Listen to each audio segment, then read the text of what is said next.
कांकेर जिले में आंगनबाड़ी सहायिका कार्यकर्ताओं का पिछले 17 दिनों से आंदोलन जारी है। अपनी मांगों को लेकर लगातार हड़ताल पर बैठे हुए हैं।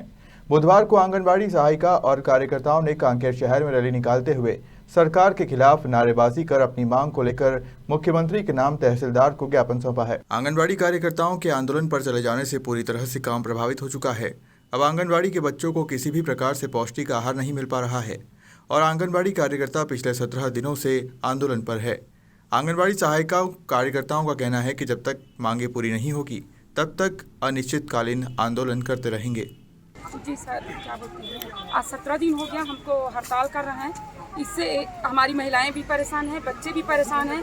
बच्चे के माता पिता हमको पूछ रहे हैं, रोज बच्चे आके आंगनबाड़ी में बैठते हैं, बोलते हैं कि क्यों आंगनबाड़ी खुल नहीं रहा है, क्यों आ नहीं रहे हैं। बच्चों को आदत हो गया है वहाँ का पूरा पोषण आहार खाना, भोजन खाना, तो घर में खाना नहीं खाते हैं। और हमारे जो मुख्यमंत्री जी हैं, मैं उनको ये संदेश देना चाहती हूँ। जब मैं उनसे मुलाकात की थी 4 माह में, तो उन्होंने बोला था कि आप लोग कौन हो, आप लोग मुखिया हो ना, बोले थे। तो जी सर, हम मुखिया हैं बोले थे। तो उन्होंने हमसे प्रश्न पूछा था कि आप मुखिया हो तो बताइए कि आप खाना कब खाते हो। तो हम बोले कि जैसे हम खाना दे सबको खिला के खाते हैं, तो बोले ऐसा ही सोच लो। तो मुख्यमंत्री का जी संदेश ये था कि आप लोग का मैं करूंगा, बोले थे मैं करूंगा पर देर से करूंगा। तो ठीक है, मैं बोली थी उनसे अगर आप करोगे, अगर मुखिया ही मजबूत रहेगी तब तो हमारा घर चलेगा।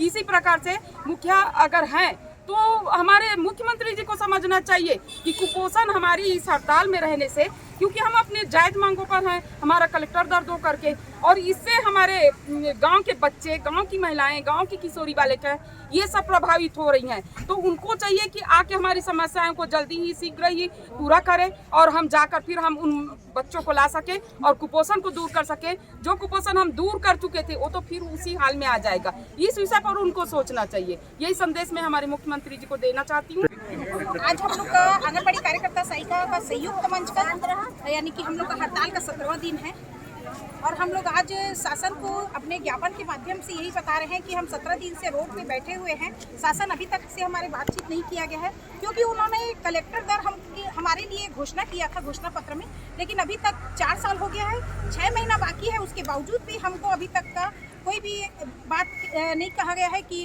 मांग पूरा किया जाएगा। इसलिए हम अपने अनिश्चितकालीन हड़ताल पर बैठे हुए। क्या क्या मांगे रखे हैं? हमारा पहला मांग है शासकीय कर्मचारी घोषित करें। शासकीय कर्मचारी घोषित करते तक हम लोग को जो कलेक्टर दर जो घोषणा पत्र में शासन द्वारा कहा गया है वो तत्काल जारी करें और बजट में हमको वो चीज़ दे। साथ साथ सुपरवाइजर भर्ती है जो बाहर से हमारी जो कार्यकर्ता है वो स्वयं इतना पोस्ट ग्रेजुएट है, पढ़ी लिखी है कि वो अपने विभाग में काम कर सकती है और सुपरवाइजर का काम पूरा करती है, तो उनको अनुभव है। तो हम चाहते हैं कि जितने भी हमारी जो सुपरवाइजर भर्ती है वो हमारी आंगनबाड़ी कार्यकर्ता से ले। साथ साथ मिनी आंगनबाड़ी कार्यकर्ता जो सहायिका का भी काम करती है उनको मेन आंगनबाड़ी कार्यकर्ता का दर्जा देके उनको भी उतना ही मान दिया जाए। आज हम लोग 25 साल, 30 साल, 40 साल से काम कर रहे हैं। हमारे लिए ये नियम लगा दिया जाता है शासकीय नियम कि 62 साल में रिटायर होना है, लेकिन बाकी चीज़ के लिए हमारे लिए शासकीय नियम नहीं है। तो हम भी ये चाहते हैं कि जब हम खाली हाथ जा रहे हैं तो हमको 5 लाख जो पेंशन ग्रेजुएटी हमको दिया जाए कार्यकर्ताओं को, 3 लाख सहायिकाओं को दिया जाए। साथ जो भी हम जो बच्चों का न्यू मजबूत करने का काम करते हैं कि हम बच्चों को पहले स्कूल जाने की तैयारी के लिए पूरे अनौपचारिक शिक्षा देते हैं, सभी चीज़ का ज्ञान देते हैं, जो पढ़ाई लिखाई वो सब करवाते हैं। तो शिक्षिका का दर्जा, जो प्राइमरी शिक्षिका का दर्जा है वो हमको दिया जाए। साथ साथ जो पोषण ट्रैकर 8 जो हम लोग को शासन द्वारा मोबाइल जो नहीं दिया गया है और हम पर दबाव डाला जा रहा है कि ये मोबाइल में काम लिया जाए। शासन को हम ये कहते हैं कि हम गरीबी रेखा में जीवन यापन करने वाली आंगनबाड़ी कार्यकर्ता है, अधिकतर विधवा परित्यक्ता है, वो 10,000 से 15,000 का मोबाइल में कैसे काम करेंगी। शासन को अगर काम करवाना है तो हमको मोबाइल में उपलब्ध करवाए, उसके बाद काम करवाए। हम ये चाहते हैं। कांकेर से वीरेंद्र पटेल की रिपोर्ट।